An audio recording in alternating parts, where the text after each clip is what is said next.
Does your garbage disposal smell like a combination of broccoli, hot trash, and the despair of a late 20-something realizing how disappointing life turned out to be? That's because food particles, bacteria, and other slimy gunk build up over time in the dank, dark recesses beneath your drain where you dare not stick your hand. To slay the stink in your sink without endangering your digits, just add ice. Here's how.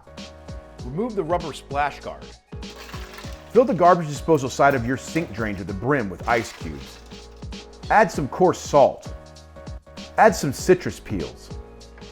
Turn on the cold water. Then let her rip until the ice is fully pulverized, in the process knocking loose and scraping off the fetid filth, while in a manner of speaking sharpening the blades.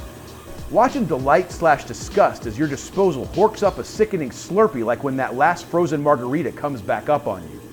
Turn off the garbage disposal. Rinse away all the vomitous slush with warm water. Replace the rubber splash guard.